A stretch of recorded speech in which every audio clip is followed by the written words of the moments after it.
नमस्ते दोस्तों। जब एक परमाणु संपन्न पड़ोसी संकट में होता है तो इसका असर सिर्फ उसके भीतर ही नहीं बल्कि पूरी दुनिया पर पड़ता है। पाकिस्तान की आंतरिक उथल-पुथल क्या सिर्फ उसका मसला है या भारत को भी इससे सतर्क रहना चाहिए?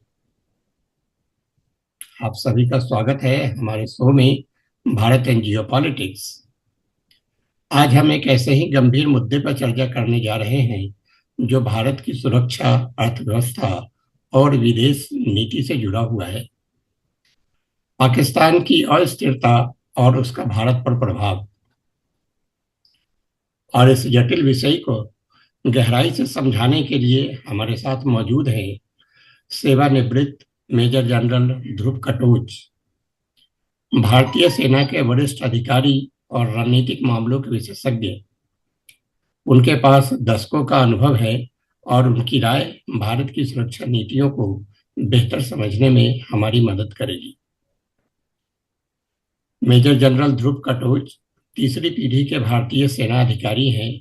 उन्होंने रक्षा अध्ययन में एमफिल और ऑनररी डॉक्टरेट की उपाधि प्राप्त की है। Centre for land warfare studies के पूर्व निदेशक हैं और इंडिया फाउंडेशन के वर्तमान निदेशक। वे रक्षा सुरक्षा मुद्दों पर एक विपुल लेखक हैं, संपादक हैं और टिप्पणीकार हैं। मेजर जनरल ध्रुव कटोच जी, इस शो में आपका हार्दिक स्वागत है। धन्यवाद। तो सर, जैसे ये मुद्दा हम देख रहे हैं, हमारा जो पड़ोसी देश है पाकिस्तान, जब से उनका जन्म हुआ हमारे लिए तो वो एक समस्या ही रहे हैं शुरू से आज तक। और वर्तमान समय में भी जो वहाँ पे अस्थिरता है और कोई भी सरकार सही ढंग से वहाँ पे चल नहीं पाती है, तो इस विषय पे आपसे बात करना चाहेंगे कि इसका भारत पे क्या असर पड़ता है। तो हमारा पहला प्रश्न आपके लिए ये है, कैसे पाकिस्तान की आंतरिक अस्थिरता भारत की राष्ट्रीय सुरक्षा को प्रभावित करती है? नहीं, देखिए, जहां तक मेरा अपना ख्याल है, जो पाकिस्तान में होता है वो पाकिस्तान में ही रहता है। लेकिन जो पाकिस्तान की सरकार करना चाहती है, जो उनके पॉलिटिकल पार्टीज करना चाहते हैं और जो उनकी मिलिट्री करना चाहती है जी भारत में इंस्टेबिलिटी पैदा करने के लिए, जी वो बात अलग है। और ये इसमें फर्क समझना, मैं समझता हूँ, बहुत जरूरी है। एक तो फर्ज करो जो मौजूदा हालत है पाकिस्तान की, उससे भारत के ऊपर क्या असर पड़ सकता है। जी और मैं समझता हूं उस मौजूदा हालत से भारत को कोई खास फर्क नहीं पड़ेगा। आगे जाके किस चीजों में फर्क पड़ सकता है वो मैं बताता हूं। लेकिन जब डिलिबरेट तौर के ऊपर जो पाकिस्तान की सरकार है, खास करके उसकी मिलिट्री जो है, जी जब वो इंस्टेबिलिटी पैदा करना चाहती है अपने मुद्दों के लिए, तब जाके भारत में स्थिर ये जो है इंस्टेबिलिटी पैदा हो जाती है। और जी हमने देखा है पिछले 30-40 सालों में जिस प्रकार से हालात जम्मू कश्मीर में हुए, जिस प्रकार से पंजाब में हुए, जिस प्रकार से मुंबई में टेररिस्ट अटैक्स हुए, गुजरात में टेररिस्ट अटैक्स हुए, इन सब का हाथ इन सब का हाथ जो है ये पाकिस्तान का डायरेक्टली उनकी रूलिंग पार्टी और उनकी मिलिट्री का था। जी और इस विषय के ऊपर ये जो है ये इंस्टेबिलिटी पैदा करते हैं। जी जी। तो ये हमारी क्या क्या पाकिस्तान की अस्थिरता के जवाब में भारत की आतंकवाद विरोधी रणनीति विकसित हुई है? देखिए, ये जो जब जब हम देखते हैं, एक तरफ से ये देखना चाहिए कि पाकिस्तान ने किया क्या। और मैं समझता हूँ सबसे जरूरी बात यह है कि उन्होंने जो खास करके जम्मू और कश्मीर में जो रेडिकलाइजेशन का प्रोग्राम चलाया, जी ये बहुत सफलता, उसमें काफी सफलता मिली उनको। और ये चलाया था उन्होंने, ये 65 में ही शुरू हो गया था, उन्हें 60s में। खास डेट तो कोई हम कह नहीं सकते कि किस तारीख को शुरू हुआ, जी जी। लेकिन 1960s में ये पक्का शुरू हुआ है। अच्छा। और इसकी कोशिश उन्होंने की जब 1965 का युद्ध हुआ, तब पाकिस्तान की तरफ से एक ख्याल ये था, उनकी मिलिट्री की तरफ से एक ख्याल ये था कि जो पाकिस्तान के जो जम्मू कश्मीर के जो मुसलमान हैं, वो हम्म, भारतीय सेना के विरुद्ध उठ पड़ेंगे। वो हुआ नहीं। और वो रेडिकलाइजेशन जिस प्रकार से वो चाहते थे वो हुआ नहीं। अच्छा। और उसके बाद देखते हैं कि 1971 पर आते हैं, जब एक बड़ा स्ट्रेटेजिक डिफीट पाकिस्तान को मिला और बांग्लादेश क्रिएट हो गया, पाकिस्तान के दो टुकड़े हो गए। जी। और वो अभी तक उस डिफीट को सही तरीके से समझ नहीं सके हैं, और अभी तक भी उसका बदला लेना चाहते हैं। तो उन्होंने क्या किया, ये जो उनकी नीति थी रेडिकलाइजेशन की, वो जी। 70s में और तेज हो गई। और यहाँ पर जमायत इस्लामी जो भारत में जो भारत में और जम्मू और कश्मीर में था, JEI, और उसका एक एजुकेशनल ट्रस्ट था फलाह ए आलम, जिसको कहते हैं फलाह ए आला। फलाह अच्छा। ए आला जो उनका एजुकेशनल ट्रस्ट था, उनके थ्रू वो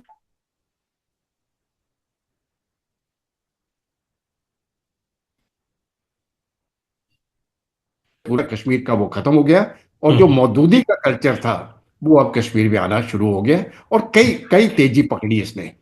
और ये हम्म। जो है 1980 में, 1980s में जब जियाउल हक आए पाकिस्तान में, और जी। उन्होंने पाकिस्तान आर्मी को और सिविल सोसाइटी को, तो उसका गहरा असर और भी JEI के ऊपर पड़ा भारत में। जी। उसके बाद हम देखते हैं 1992 में क्या हुआ कि जो जम्मू कश्मीर की सरकार थी, उन्होंने ये JEI को और जो उनका फलाह ए आम ट्रस्ट था, उसको उन्होंने बैन कर दिया। लेकिन उन्होंने क्या किया, जो फलाह ट्रस्ट के जो एजुकेशनल टीचर्स थे, उन हम्म। सबको लेकर उन्होंने सरकारी स्कूलों में डाल दिया। और ये जहर अभी मदरसों से जम्मू कश्मीर के सरकारी स्कूलों में आ गया, और ये जहर फैलता गया। ये प्रॉब्लम हुई है। ये जो देखिए, एक तो है बंदूक के साथ किसी टेररिस्ट को खत्म कर देना, वो तो हम्म। मैं समझता हूँ 1-to-1 इशू है, और वो बहुत जल्दी हो जाता है। जी। लेकिन लोगों के दिमाग में ये जो कीड़ा पैदा किया गया था हम्म। टेररिज्म का, हम्म। रेडिकल इस्लाम को कहते हैं, जी। वो फिर खत्म नहीं हुआ। और उसको खत्म होने के लिए फिर जो कदम उठाना पड़ा, वो सबसे जरूरी कदम जो सरकार की तरफ से हुआ, वो था 5 अगस्त 2019 को, जब जम्मू और कश्मीर की स्पेशल स्टेटस जो थी वो रद्द कर दी। जी। जी। जी। वहां से असली शुरुआत जो है काउंटर टेररिज्म की, तब हम्म। से हुई। और मैं पहले भी ये बात लिखता था, मैंने कहा जब तक ये आर्टिकल 370 रहेगी, हम्म। आप जितने भी फौज लगाओ, जितने भी एडमिनिस्ट्रेटिव रिफॉर्म्स लाने की कोशिश करो, कुछ भी करो, ये मामला हटने वाला नहीं है। क्योंकि इसके कई और मुद्दे हैं जो मैं आगे बात करूंगा।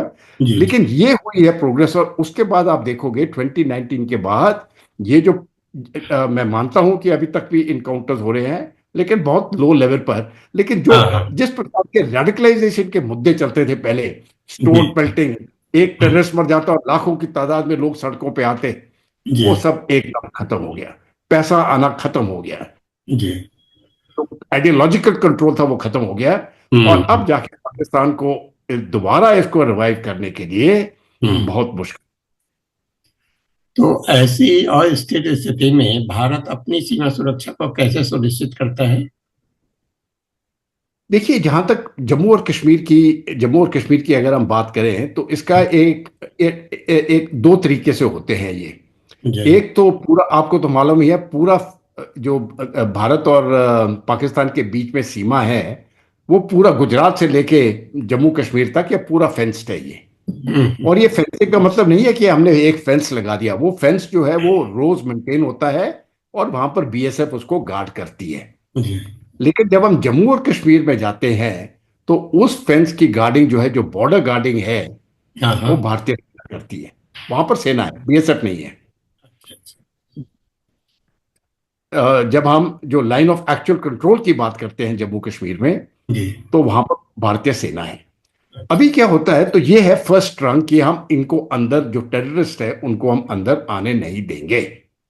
फिर भी कहीं ना कहीं तो टेररिस्ट घुस जाते हैं। ये कहना कि एक मच्छर को घर में नहीं आने देंगे, वो बहुत हम्म। मुश्किल सवाल है। हम ज्यादा करके मच्छरों को रोक सकते हैं, लेकिन इक्का दुक्का हमेशा निकल ही आएगा। और हाँ यही हालत है टेररिस्ट की, क्योंकि उनको पाकिस्तान की आर्मी का पूरा सपोर्ट है। तो जब पाकिस्तान आर्मी का सपोर्ट है और बॉर्डर, तो पाकिस्तान आर्मी उनकी मदद करती है उनको अंदर घुसेड़ने की। हम्म। और फिर भी 80-90% तो हम बॉर्डर के वो जब उस दौरान के ऊपर ही ये पकड़े जाते हैं, मारे जाते हैं, या जो भी होता है उनके, या वापस चले जाते हैं वहीं से। जी जी। लेकिन कुछ कुछ परसेंटेज तो अंदर आ ही जाती है। और ये फिर दूसरा तरीका है आर्मी का, जो आर्मी ने वहां पर जो शुरू किया था। इसको हम बोलते हैं grid grid system of defence जो किया है। अच्छा। तो वहां पर जैसे कि हमारा रोमियो फोर्स है, विक्टर फोर्स है, जो एक एक डिवीजन के कमांड है। जी। हाँ, ये वहां पर एक ग्रिड सिस्टम के ऊपर डिप्लॉय किए गए हैं। और हम्म। उनका जो फिजिकल ज्योग्राफिकल एरिया है वो हाँ। उसको कवर करते हैं। वहां पर उनका इंटेलिजेंस बेस बनता है, वहां पर वो ऑपरेशन करते हैं। और जो भी अंदर आए हुए टेररिस्ट हैं हम्म। उनको फिर करने की उनकी फिर जिम्मेवारी बनती है। हम्म। इसीलिए पहले हजारों की तादाद में टेररिस्ट होते थे, जी जी। कश्मीरी टेररिस्ट और पाकिस्तानी पाकिस्तानी टेररिस्ट। वो हम्म। अब 100-200 तक ही रह गया, मेरे ख्याल से डबल डिजिट्स में आ गया है अभी। ये हाँ। फर्क पड़ा है। जी जी बिल्कुल। लेकिन ये जो पाकिस्तान की अस्थिरता है, तो इसके कारण कोई आतंकवादी हमले अभी हो सकते हैं भारत में? हालांकि पिछले 10 साल में हम लोगों ने ऐसा देखा नहीं है, जब से मोदी गवर्नमेंट आई है पावर में, तब से ऐसा हुआ नहीं है। लेकिन ऐसी आशंका जताई जा सकती है, क्या पाकिस्तान अब भी ऐसी कोशिश करता है? नहीं, मुझे तो कोई शक नहीं है कि पाकिस्तान इसकी कोशिश फिर भी करता रहेगा। तो लेकिन अभी क्या हुआ है कि जो जो माहौल है भारत में वो बदल चुका है। जी। सरकार मजबूत है। और पहले पहले क्या होता था कि कुछ हद तक ये जो टेररिस्ट आते थे उनके पॉलिटिकल सपोर्टर्स भी होते थे। और हाँ उनको लगता था कि हम बच जाएंगे। हाँ हाँ। अब वो बच जाना जो अब जम्मू एंड कश्मीर में देखो, ये जो दो मेजर पॉलिटिकल पार्टीज है वहां पर की, हम्म। ये अब्दुल्ला की और मुफ्ती की। हाँ ये दो हाँ। मेजर पॉलिटिकल पार्टीज हैं। जी। ये भी किसी ना किसी तरह से हुर्रियत को सपोर्ट करते थे। हुर्रियत के साथ इनकी डीलिंग्स थी, डरते थे ये हुर्रियत से। और हुर्रियत का जो डायरेक्ट लिंक था वो हम्म। पाकिस्तान के साथ। हुर्रियत का लिंक और पाकिस्तान का लिंक, इसमें तो कोई शक ही नहीं है। बिल्कुल 1-to-1 लिंक है। उनको आदेश पाकिस्तान से मिलते थे हुर्रियत को, वो पास ऑन कर देता था इन पॉलिटिकल पार्टीज को। और हम्म। पुलिस का उसके ऊपर कंट्रोल करना फिर बहुत मुश्किल हो जाता था। ये बात समझना बहुत जरूरी है। जी जी। 2019 के बाद ये जो लिंकेजेस है पाकिस्तान और हुर्रियत की, वो लिंकेजेस तोड़ दी गई। और स्टेट पूरी तरह से भारत भारत के कानून के अंदर आ गया। जुडिशरी रिस्पॉन्सिव हो गई, अभी सुप्रीम कोर्ट के अंदर आ गई, Jammu and Kashmir high court. पहले केस दिल्ली तक नहीं आते थे, उनको हाँ। निपटना पड़ता था जम्मू कश्मीर में। उनका हम्म। रणबीर सिंह कोर्ट चलता था, इंडियन पीनल कोड नहीं चलता था। अभी तो हम्म। खैर भारतीय न्याय सही संहिता शुरू हो गई है। हम्म। तो वो सब, और खास करके जम्मू और कश्मीर की जो बैंक है हाँ वो हाँ। फिर रिजर्व बैंक ऑफ इंडिया के कंट्रोल के ऊपर आ गई। तो देखिए ये मल्टीपल चीजें हो चुकी हैं उससे। और ये अच्छा। उसके बाद हुर्रियत की पीठ टूट गई है। और अब हाँ। हुर्रियत के कई लोग, अभी कुछ कुछ दिन पहले खबरें में आ गया था कि हम्म। उनके कुछ ग्रुप, जो हुर्रियत के पुराने ग्रुप है, कुछ उनमें से लोग कहते हैं हम्म। अभी हम अपना सेपरेटिस्ट जो एजेंडा था हम्म। इसको हम खत्म कर देंगे और हम पूरी तरह से भारत के साथ हैं। बेशक वो अपना कुछ भी लड़ते रहेंगे लेकिन with in the Indian constitution अपना काम करेंगे। और ये मैं समझता हूं एक बहुत बड़ी मानसिक जीत है ये। तो अल्टीमेटली ये वॉर ऑफ आइडियाज जिसको बोलते हैं। हाँ, हम्म। ये मन में बातें हो रही हैं। और ये जो खेल है ये अभी हम जीत रहे हैं। तो क्या पाकिस्तान करेगा? कोशिश जरूर करेगा। क्या हम्म। वो मुंबई जैसे अटैक करना चाहता है? जरूर करना चाहता है। हम्म। हम उसको रोकने की कोशिश करते रहेंगे। अभी तक हम सफल हुए हैं। हो सकता है कभी पाकिस्तान सफल हो जाए।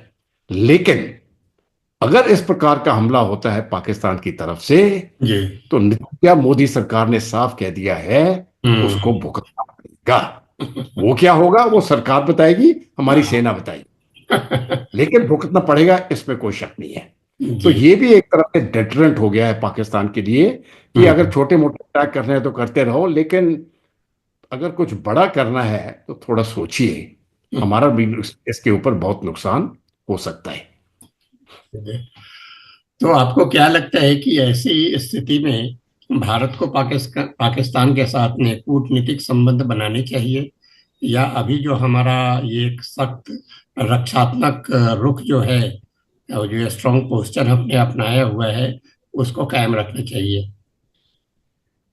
देखिए, ये मैं समझता हूँ ये पाकिस्तान के ऊपर निर्भर है, ये भारत का इसके कोई हक नहीं। हमने तो सिर्फ एक बड़ी सिंपल शर्त रखी है। हम्म। हमने उनको कहा है आप टेररिज्म का रास्ता छोड़ दो। हम्म। वो टेररिज्म का रास्ता छोड़ देंगे, जो टेररिस्ट अभी तक पाकिस्तान में घूम रहे हैं उनको पकड़ के भारत को सौंप दो। और हम्म। मैं समझता हूं भारत पूरी तरफ से दोस्ती का हाथ बढ़ाने को तैयार है।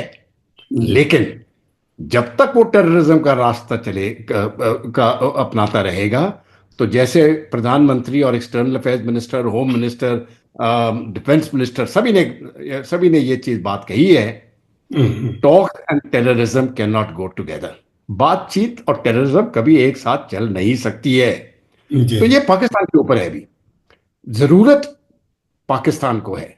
हम्म। भूखे नंगे उनके लोग मर रहे हैं। भारत तो 6%, 7%, 8% ग्रोथ है। अभी हम $4 ट्रिलियन, $4.4 ट्रिलियन इकोनॉमी बन गई है। पाकिस्तान हम्म। टूट रहा है, क्या हालत ही बुरी है। अभी 2029 तक हम $8 ट्रिलियन बन जाएंगे। 2047 तक हम $30 ट्रिलियन इकोनॉमी बनने की सोच रहे हैं। तो कहाँ कहाँ भारत और कहाँ पाकिस्तान? ये तो बात ही नहीं, ये तो कोई मुकाबला नहीं है। तो हम्म। अगर पाकिस्तान चाहता है कि उनके लोगों की तरक्की हो, तब ये उनके ऊपर है। उसको टेररिज्म का रास्ता बंद करना पड़ेगा। पीरियड, एक ही शर्त है, जी। बंद करना पड़ेगा। जो टेररिस्ट है भारत को सौंप दे, और हम्म। तब जाके हम आगे, फिर हम भी ये दोस्ती का हाथ बढ़ाएंगे। नहीं तो no diplomatic relations, no economic relations, nothing. मैं तो खैर ये सरकार नहीं कर रही है, लेकिन मैं तो एक कदम और भी आगे जा रहा हूं। मैं कहता हूं उनके साथ कोई भी रिश्ता मत रखिए। No spots. और पूरी दुनिया को ये मैसेज जाना चाहिए कि पाकिस्तान एक टेररिस्ट स्टेट है, इसके साथ कोई खेलना नहीं है, कोई स्पोर्ट्स नहीं है, जिस प्रकार से साउथ अफ्रीका के साथ पहले करते थे। नो हाँ। Cultural contact. हमको उनके डांसर और गाने वाले, बैंड बजाने वाले कुछ नहीं चाहिए। उनको अपना मुसलमान देश चाहिए, उनको मिल गया है, वहीं रहो। ये मैसेज बड़ी साफ जाना चाहिए, और गई भी है। खास करके उनके क्रिकेटर्स वगैरह को बहुत दुख होता है, क्योंकि आईपीएल में नहीं खेल सकते हैं वो। ये मैसेज उनको जाना चाहिए। हम्म। नो, हम नहीं मानेंगे। हम नहीं। जो भी करना है ये आपके हाथ में है। अगर आपको दोस्ती चाहिए, टेररिज्म बंद करो, ये शर्त है। और ये शर्त भारत नहीं तोड़ेगा। ये भी बात बिल्कुल साफ है। तो सर, ये पाकिस्तान का जो ये संकट है उसका भारत की अर्थव्यवस्था पर क्या प्रभाव पड़ता है? देखिए, जहां तक पाकिस्तान में कुछ भी होता रहे, भारत को क्या फर्क पड़ रहा है? इट उस अगर फर्ज करो दोस्ती हो जाए और ट्रेड हम्म। वगैरह शुरू हो जाए, हम्म। तब जाके आप ये देखिए जो ट्रेडिंग ब्लॉक्स हैं, हम्म। भारत से लेके पाकिस्तान, उसके बाद अफगानिस्तान, उसके बाद सेंट्रल एशियन रिपब्लिक्स, पूरा ऊपर तक ट्रेड जो है ये खुल जाती है। और इस तरफ से बांग्लादेश और साउथ ईस्ट एशिया को। हम्म। तो ये जो पूरा रीजन है साउथ एशिया का, साउथ ईस्ट एशिया तक और सेंट्रल एशिया तक, ये एक बड़ा स्ट्रॉन्ग ट्रेडिंग ब्लॉक बन सकता है। इसमें सभी लोगों को फायदा है। जी। लेकिन जब तक पाकिस्तान इस प्रकार का रवैया बनाता है, वो होने वाला नहीं है। ये प्रॉब्लम है। और क्योंकि पाकिस्तान के साथ हम डायरेक्ट कोई लैंड लैंड लिंक्स नहीं है, अफगानिस्तान तक हम रीच नहीं कर सकते हैं, तो सेंट्रल एशियन रिपब्लिक पर कैसे जाएं? इसीलिए हमने चार बाहर का रूट अभी शुरू, वो जो कोशिश कर रहे हैं, भारत भारत के जो सेंट्रल एशिया तक पहुंचने, हम ऊपर चले जाएंगे अफगानिस्तान, और वहां से हम्म। फिर रास्ता खुल जाता है सेंट्रल एशियन रिपब्लिक्स को। ये रूटिंग बहुत इंपॉर्टेंट है। तो देखिए, सब कुछ पाकिस्तान के ऊपर निर्भर है, क्योंकि प्रोग्रेस और प्रोस्पेरिटी उनकी भी होगी। हाँ, हाँ। लेकिन तो ये मैं कहता हूं कि पाकिस्तान जो कर रहा है, इससे भारत की तरक्की कम हो जाती है। क्योंकि अगर ये ट्रेडिंग और ज्यादा हो जाए, तो ये तरक्की हो जाएगी। लेकिन भारत को इसके नुकसान नहीं होने वाला है कि हम डाउन नीचे नहीं गिरेंगे। नीचे सिर्फ पाकिस्तान गिरेगा, क्योंकि जो हम्म। उसको सस्ता माल भारत से मिलता था, वो अभी हम्म। भारत से नहीं है। वो क्या कर रहा है, वो अरब देशों से ले रहा है वो, और हम्म। भारत उन अरब देशों को दे रहा है। तो देखिए, यही गुड्स जो पाकिस्तान चाहता है भारत से, हम्म। वो भारत देता है अरब देशों को। वो ट्रांसपोर्टेशन कॉस्ट देखिए, और फिर वो अरब देश अपना प्रॉफिट लगा के फिर पाकिस्तान को बेच रहे हैं। तो अच्छा। पाकिस्तान को तो डबल रेट पड़ा, भारत को तो कोई फर्क नहीं पड़ा इसमें। हमारा सामान तो हम्म। फिर भी बिक रहा है। हम्म। उनको खरीदने में प्रॉब्लम है, वो तो वैसे ही भूखे नंगे हैं, वो कैसे, पैसा तो उनके पास है ही नहीं। तो मैं समझता हूं जहां तक ये बात सही है, जब ट्रेड खुल जाती है तो सभी को फायदा होता है। हम्म। लेकिन अगर पाकिस्तान ने बंद कर दिया तो हमारे पास बहुत और रास्ते हैं, बहुत और रास्ते हैं, खास करके हमारे वेस्ट एशिया के साथ हम्म। और आसियान कंट्रीज के साथ बहुत अच्छे रिश्ते हैं। अमेरिका के साथ ट्रेड बढ़ रही है, अभी डोनाल्ड ट्रंप बात कर रहे हैं $500 बिलियन की ट्रेड। चीन के साथ हमारी ट्रेड है जो वैसे भी एक होस्टाइल कंट्री है, रूस के साथ है, यूरोपियन यूनियन के साथ है, खास करके जर्मनी और फ्रांस के साथ। तो भारत को इस विषय में कोई प्रॉब्लम नहीं है, प्रॉब्लम पाकिस्तान को है।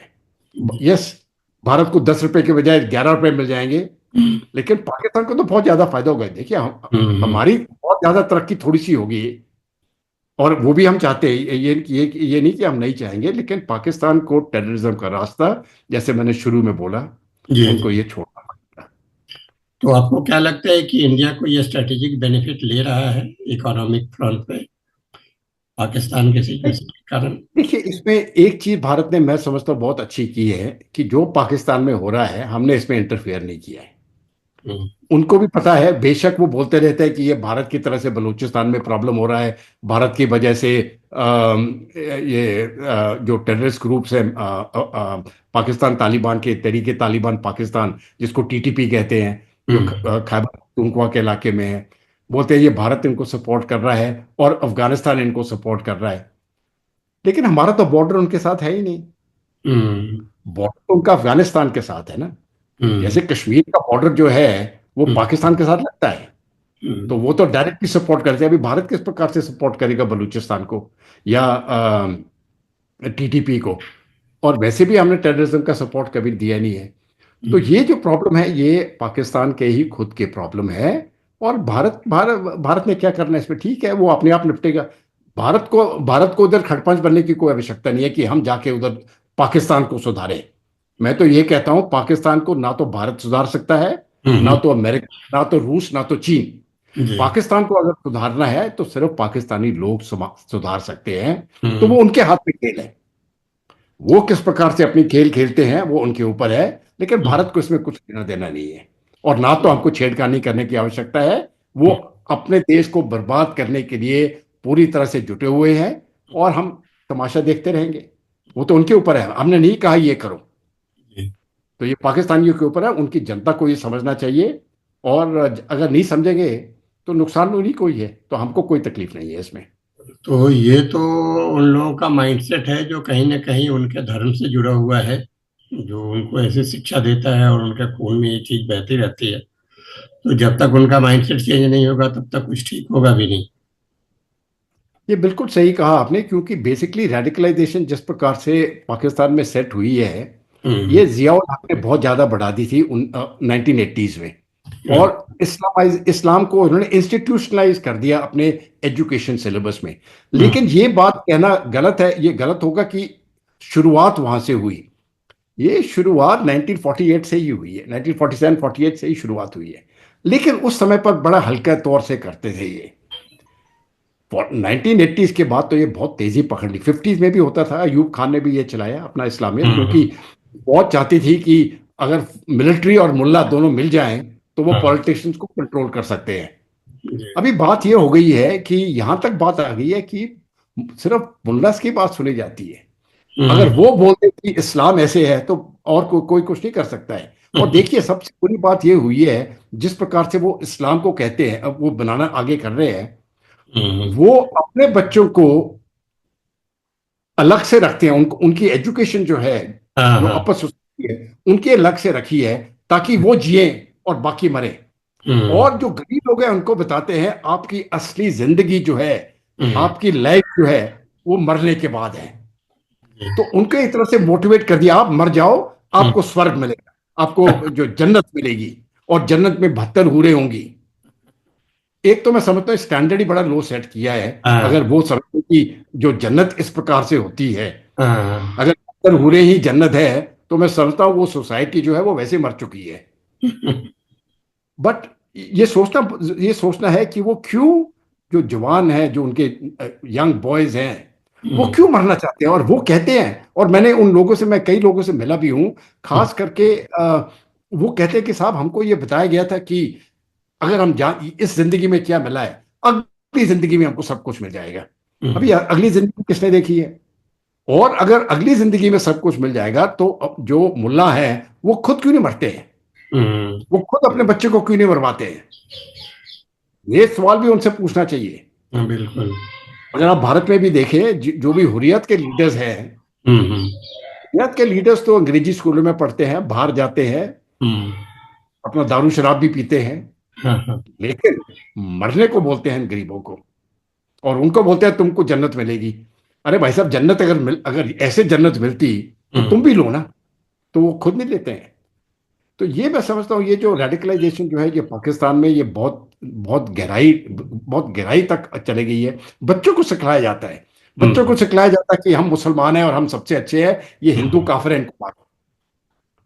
उनके छोटे छोटे क्लास 5, क्लास 6, क्लास 10 के बच्चों को इस प्रकार की अगर सिखलाई देते हैं, तब हम्म। वो सोसाइटी अभी आगे नहीं बढ़ सकती है। ये सोसाइटी का खात्मा निश्चित है, और ये खात्मा ये हो जाएगा।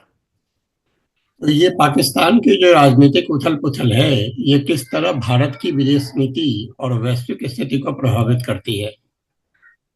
देखिए, ये मैं समझता हूँ एक एक डिस्टर्ब एक एक तरफ से मैं समझता हूँ ये डिस्टर्बिंग मामला है, क्योंकि पाकिस्तान के सिरा साहब तीन तीन बेसिक प्रॉब्लम्स हैं। एक तरफ मैं कहूँ तो, एक तो उनकी इकोनॉमिक व्यवस्था जो है वो बहुत नीचे गिर गई है, और बहुत प्रॉब्लम्स है। अभी बार बार उनको international monetary fund, world bank वगैरह वगैरह से लोन मांगने की जरूरत पड़ती है।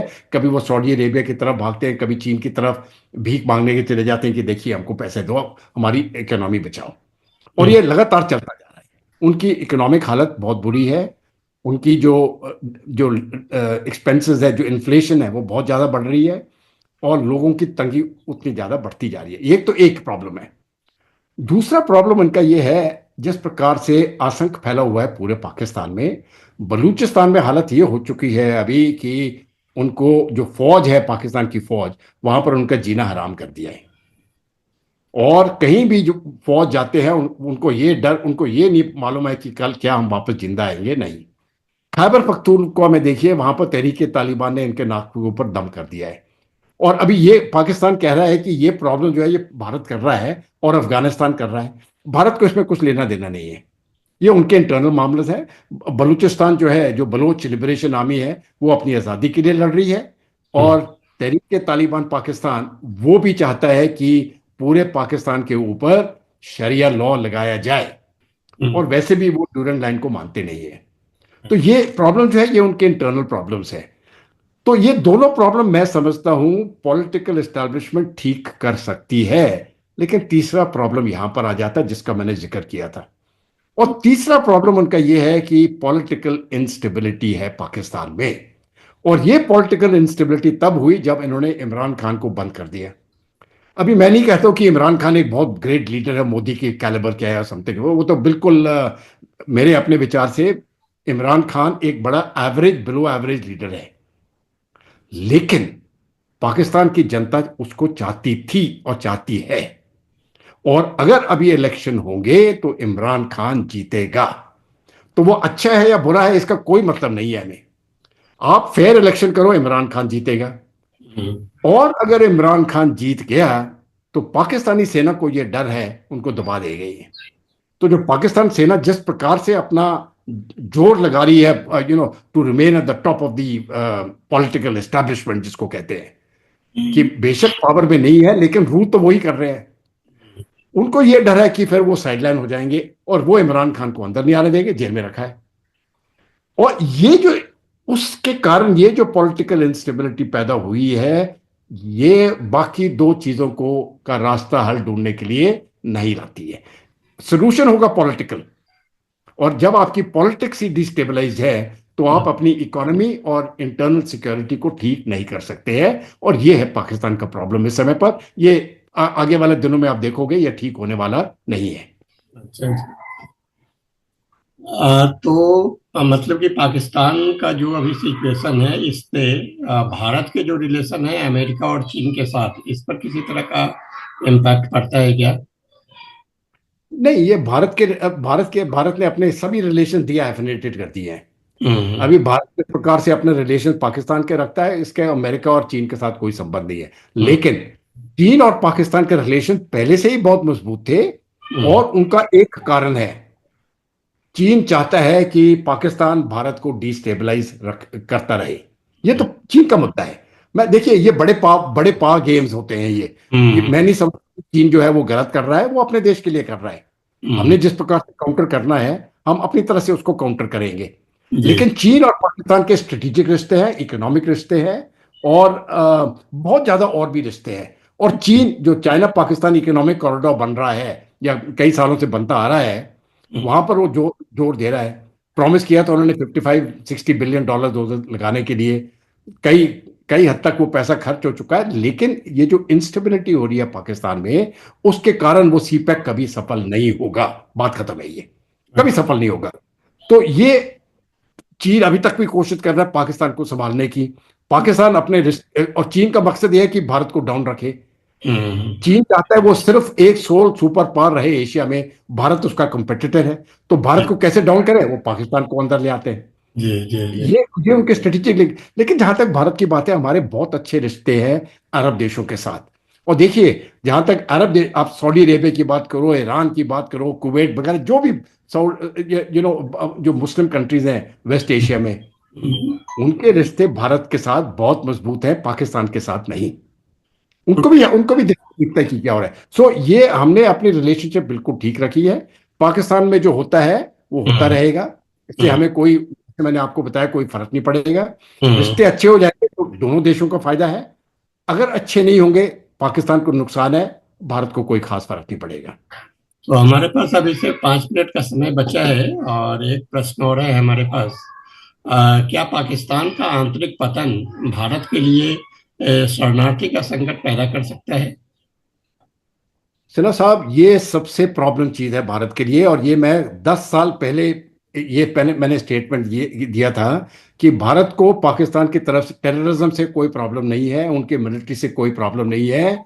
लेकिन अगर लाखों की तादाद में रेफ्यूजीज भारत के अंदर आ जाए, तो ये हम्म। बहुत गंभीर मामला है। ये प्रॉब्लम एक एक्चुअल लाइफ प्रॉब्लम है। लेकिन एक बहुत अच्छी बात हुई है पिछले कई सालों से। 2000 ये 2005-6 से शुरू हुआ था ये। हमने वहां पर फेंस बना दिया। अच्छा। और एक बार जब वो फेंस बन गया है और वो गार्डेड है, तो हम्म। उस प्रकार से रेफ्यूजीज को अंदर आना बहुत मुश्किल होगा। और अगर वो स्थिति बन गई कि रेफ्यूजीज फिर भी आना चाहते हैं, तो मैं समझता हूं भारत की नीति ये होना चाहिए कि रेफ्यूजीज को ठहराने के लिए एक जगह पाकिस्तान के अंदर ही बॉर्डर के हम्म। साथ कब्जा करो, हम्म। फेंस के आगे वहीं जी। पर कब्जा करो।